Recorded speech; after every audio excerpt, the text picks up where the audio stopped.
नमस्कार। स्वतंत्रता दिवस के शुभ अवसर पर हमारे इस खास कार्यक्रम में आपका स्वागत है। मैं हूं स्निग्धा।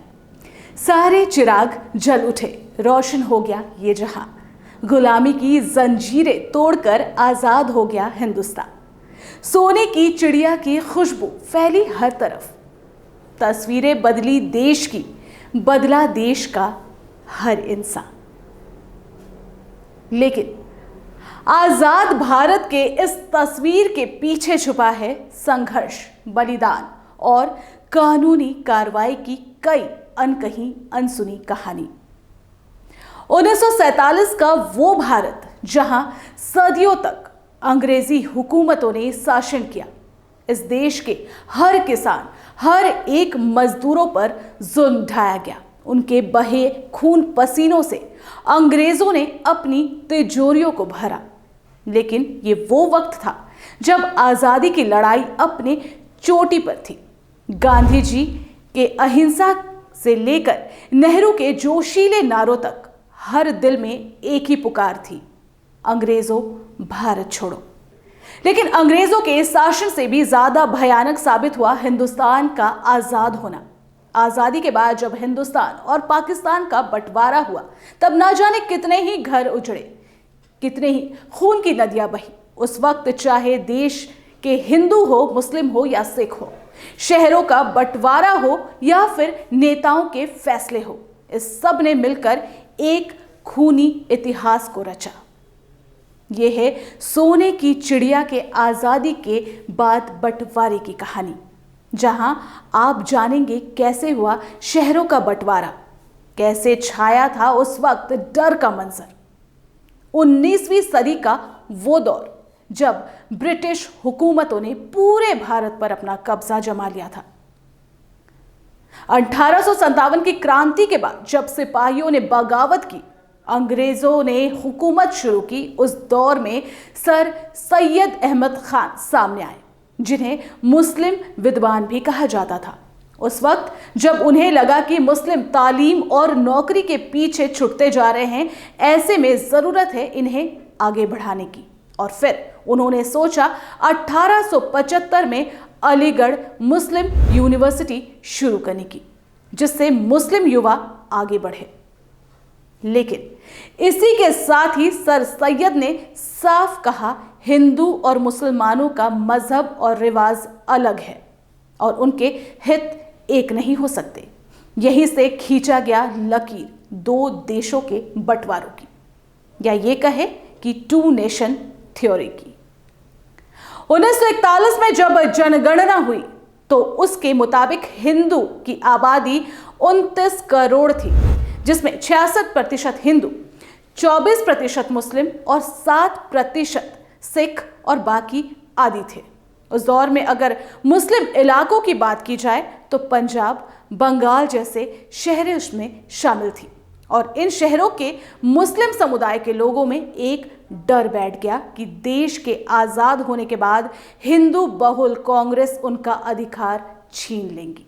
लेकिन अगर दूसरी तरफ हिंदू और सिख लोगों में अलग डर था कि मुस्लिम समुदाय अलग मुल्क न बना ले तो उनकी जमीनें छिन जाएगी, इसके साथ ही उनकी जमीनें छीनी भी जाएगी। और ये डर धीरे धीरे जो उनके अंदर थी वो नासूर बन गया। और फिर शुरू हुई मंदिर और मस्जिदों का विवाद और भी धर्म विरोधी काम, जो सन 1920 तक बड़े दंगों में तब्दील हो गया। 1885 में भारत राष्ट्रीय कांग्रेस बनी, जिसमें दादा भाई नौरोजी और बाल गंगाधर तिलक आजादी के लिए लड़े। लेकिन 1906 में अखिल भारतीय मुस्लिम लीग के आने से यह डर और गहरा हो गया। 1930 के दशक तक सांप्रदायिक डर ने हिंदुस्तान को पूरी तरह से अपने आगोश में ले लिया। इसके बाद 1937 के चुनाव में कांग्रेस ने बड़ी जीत हासिल की, लेकिन जवाहरलाल नेहरू ने मुस्लिम लीग के साथ सरकार बनाने से साफ मना कर दिया। इस फैसले से मुस्लिम समुदाय को लगने लगा कि कांग्रेस उनके खिलाफ है।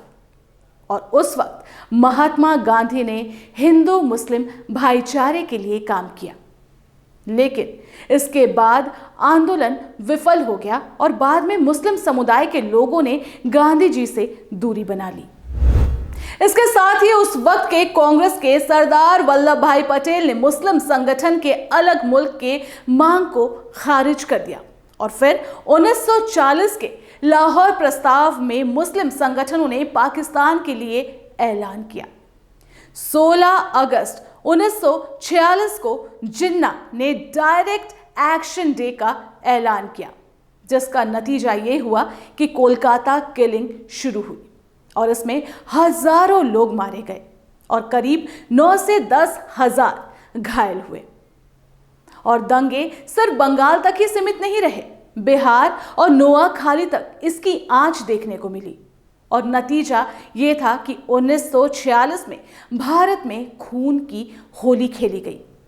कोलकाता के दंगों के बाद पंजाब और बिहार में भी आग लग गई, जिसके बाद हजारों लोग मारे गए।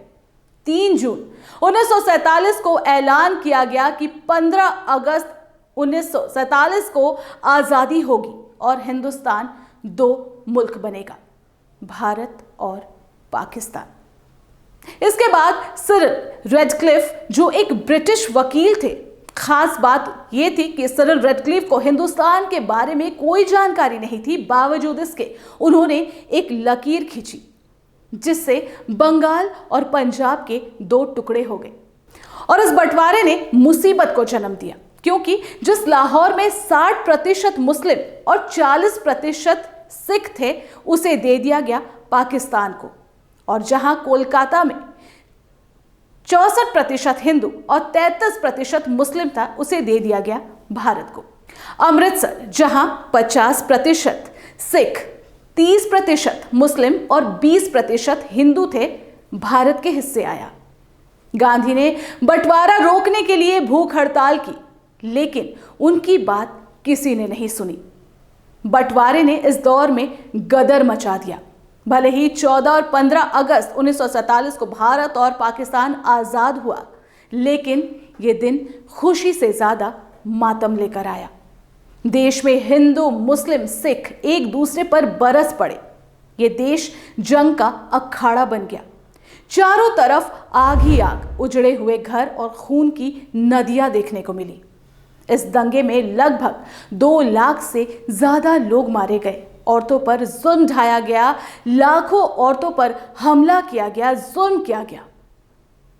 तो भले ही सोने की चिड़िया 15 अगस्त को आजाद हुई, पर इस आजादी की कीमत इस सोने की चिड़िया को भी चुकानी पड़ी। तो 15 अगस्त भले ही हम स्वतंत्रता दिवस मनाएं, लेकिन इसके पीछे बंटवारे की ये गाथा हमें कभी नहीं भूलनी चाहिए। तो हमारे इस खास पेशकश में इतना ही। दीजिए इजाजत। नमस्कार।